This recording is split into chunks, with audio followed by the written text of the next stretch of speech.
Oh dear. That was just such an unserious response. The chamber erupted. Voices clashed, tempers snapped, and the air inside the House of Commons turned electric. What began as a routine debate spiralled into fury as Keir Starmer faced a brutal storm of accusations. The charge was simple but devastating. He had sold Britain out. It was meant to be a moment of triumph. Starmer stood tall, prepared to unveil his new deal with Europe, a move he claimed would bring stability to businesses and restore trust after years of political chaos. But the calm lasted only seconds. Before he could even find his rhythm, the benches erupted in uproar.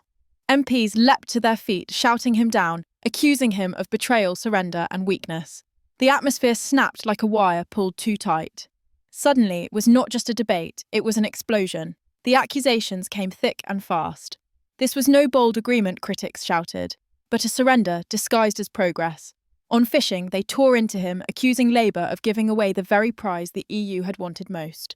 Instead of defending Britain's coastal workers, Starmer had, they claimed, locked them out of negotiations for an entire generation.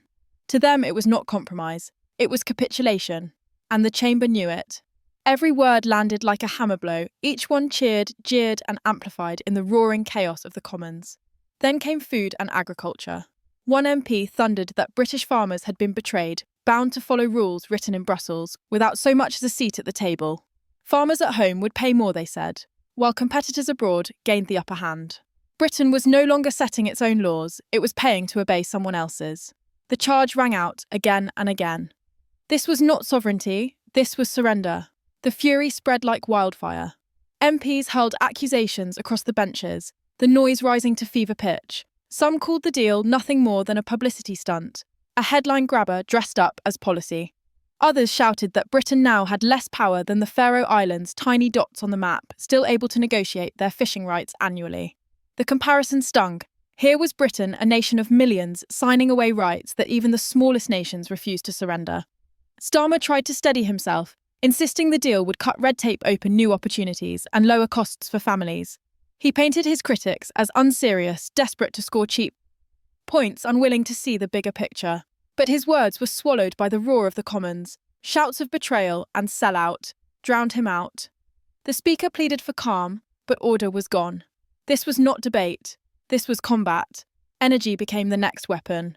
Critics accused Starmer of shackling Britain to Brussels once again, tying the country to Europe's emissions trading scheme, a straitjacket that would keep bills high and flexibility low.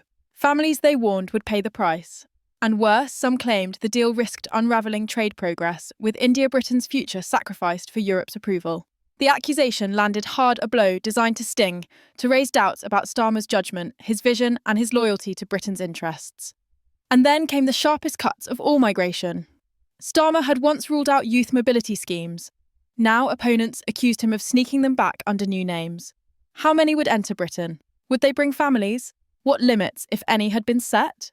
Silence followed, and the silence was deadly. To his critics, this was not policy. It was weakness. It was recklessness. It was opening the door to chaos without a plan.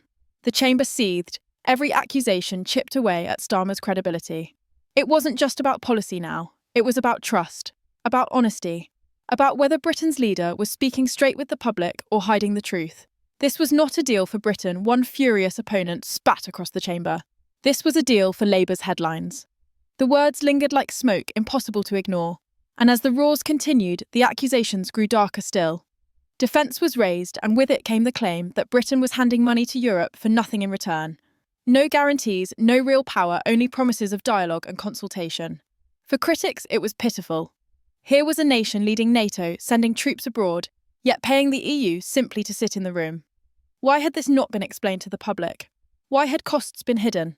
Questions flew faster than answers, the noise drowning every attempt at defence. By now, the Commons was boiling over.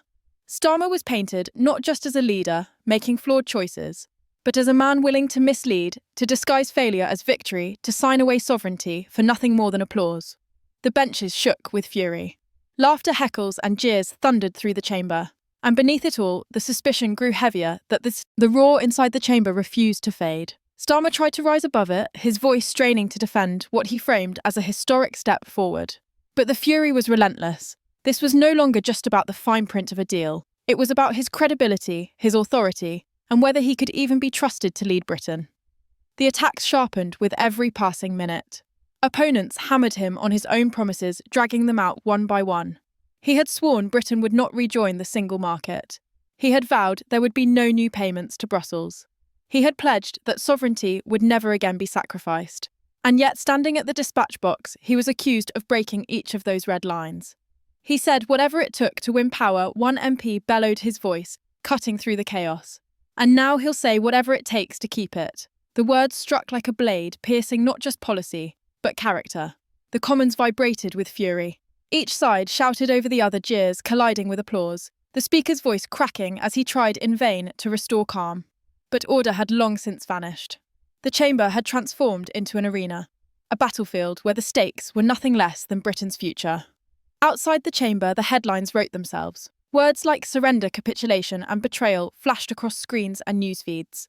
Radio lines buzzed with callers raging that fishermen had been abandoned, farmers betrayed, and families left to pay higher bills for decisions they never agreed to. For a public already weary of years of Brexit wrangling, this was not stability.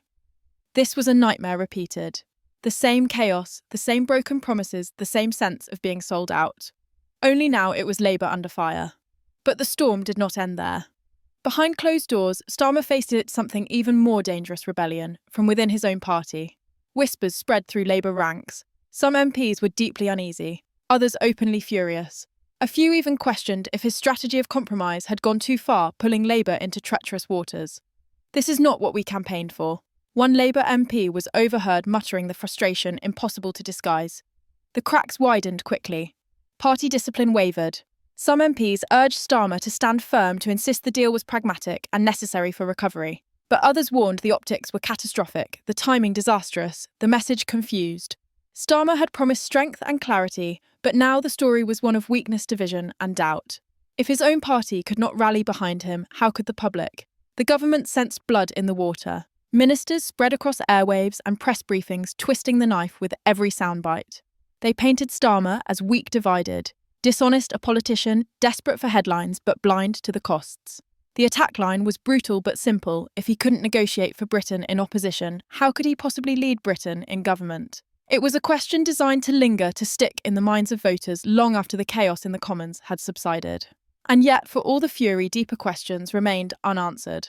How much would Britain really pay under this deal? What control, if any, would Parliament have over EU rules now being enforced in Britain? Would farmers, fishermen and families actually see benefits, or only tighter restrictions and higher costs? These questions grew heavier with every hour hanging over the Commons, like storm clouds ready to break. The Commons' clash might have ended in jeers, but the political battle was only beginning. Already whispers of rebellion and resignations floated through Westminster's corridors. Some even murmured of leadership challenges. No one knew if those threats would materialise, but the very fact they were being spoken aloud revealed the scale of unease tearing through Labour. This was more than a row about trade. This was about trust, sovereignty and survival. The clash had lit a fire that threatened to spread far beyond the Commons chamber, into the heart of the Labour Party, into the press, into every household across the nation. The question that echoed now was no longer just about the deal itself. It was about Keir Starmer. Was he the leader who could restore Britain's place on the world stage? Or was he the man who had sold Britain out? The stakes could not be higher. For Starmer, it was not just his deal with Europe on the line. It was his credibility, his authority, his leadership itself. And as the storm gathered, one thing was certain: the battle was far from over. The Commons had erupted, but the real fight for power, for trust, for Britain's future had only just begun.